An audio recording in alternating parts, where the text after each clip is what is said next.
Hello again, traders. Dwayne here from the RFX, Forex and Trading. Gonna be taking a look at the recent trade that was made on the US Japanese yen, which essentially took advantage of the sharp rally that has been taking place on this currency pair over the last couple of days.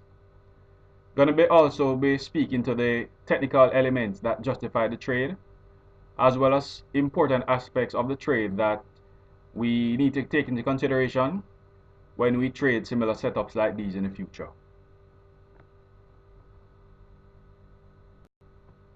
Now, on Monday of this week, the market provided us with a sharp bullish rally to indicate that the market was starting a reversal back inside of this pennant setup here on the daily chart. So the expectation was that the market was going to continue this bullish movement and rally towards the resistance boundary, and the trade would essentially take advantage of this expected movement.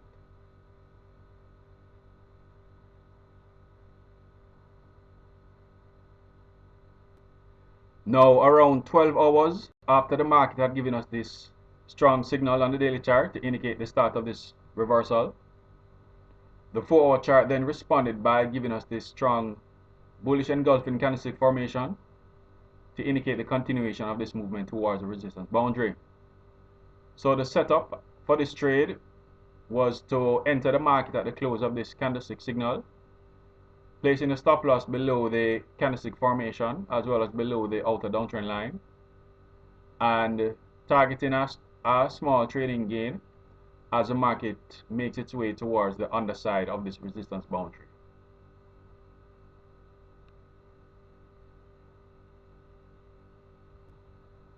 Now, the overall justification for this trade was that consolidation setups tend to have false breakout signals where the market attempts to start a breakout at one end of the boundary, but is followed by a sharp reversal that takes out the initial signal and leads to a sharp movement back inside of the consolidation towards the other side of the boundary, where it will either continue the movement within the consolidation or break out at the other end to continue the reversal.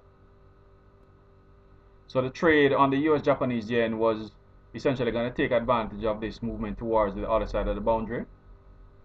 And even though the market could eventually break out higher to continue this reversal, the focus in the short term was to take advantage of this first movement, and then when the market shows additional signals that it's going to continue this movement outside of the boundary, we would then take advantage of it by trading bullish signals. So for the time being, the focus was on the short-term movement that would take us back towards the resistance boundary.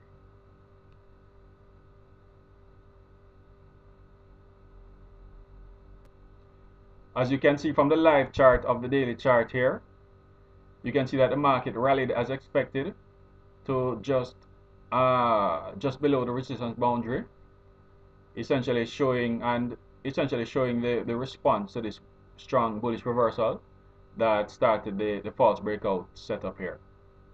So the market rallied as expected, and as you can see here on the 4-hour chart, the market responded to this bullish engulfing candlestick formation, rallying basically immediately without much of a pullback and taking us towards the area here just below the resistance boundary.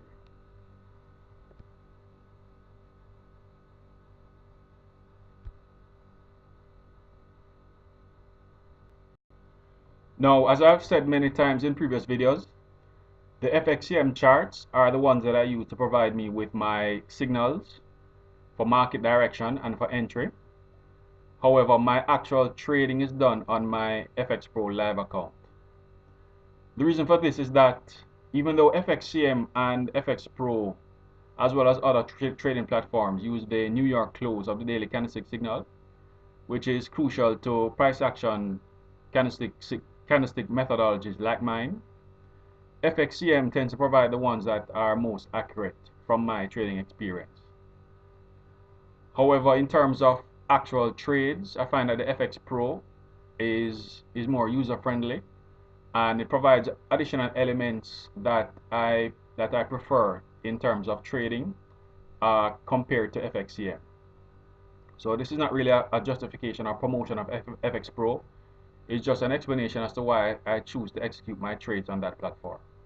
But the base of my methodology is to use the signals provided by FXCM based on the New York close of the daily candlestick signal.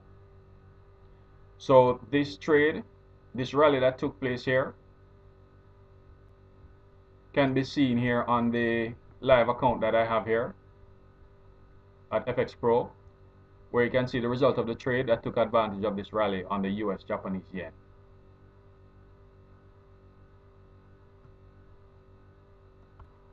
Now, in addition to the theory behind false breakout reversals, gonna also be speaking to an element that is very important when it comes to these types of trades, which is a stop loss placement. Now, whenever the market has these types of signals, the best thing to do in terms of a stop loss placement is to place a stop loss just below the low of this formation here. So the stop loss was placed just below the bear candle, the low of the bear candle, which was part of the bullish engulfing candlestick formation. Another element that is important in terms of the protection of the trade was that the stop loss was also below this outer downtrend line, which is another good area to place a stop loss when you see setups like these. So essentially your stop loss would have been protected at two strong areas: below the candlestick formation itself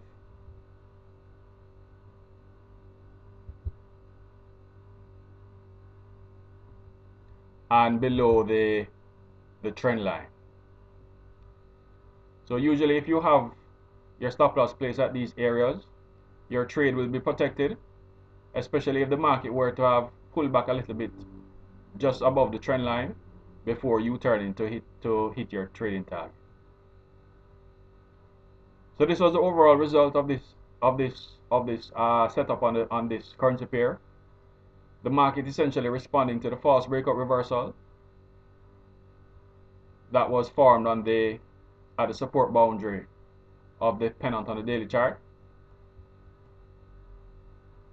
and the trade essentially took advantage of the sharp movement as the market made its way back toward the resistance boundary.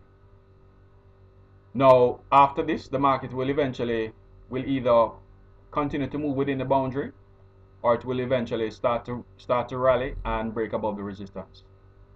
So if the rally takes place, we're going to take advantage of it by trading strong bullish signals. If the market starts to move back to support, we're going to take advantage of it with strong bearish signals.